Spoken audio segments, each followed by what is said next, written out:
6-7 વર્ષનો હતો ત્યારે મને ટ્રક ઉપર ચડી ગઈ હતી.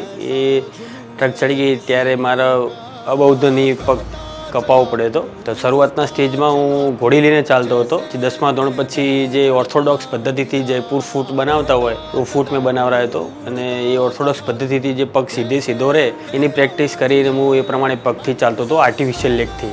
9-10 વર્ષમાં મેં એનીથી થોડી હાઈટેક ટેકનોલોજીથી અંધજન મંડળમાં જે NGO છે ત્યાં આનાથી થોડી પદ્ધતિ જૂની ઓર્થોડોક્સ પદ્ધતિ પ્રમાણેનો આર્ટિફિશિયલ લેગ બનાવ્યો હતો.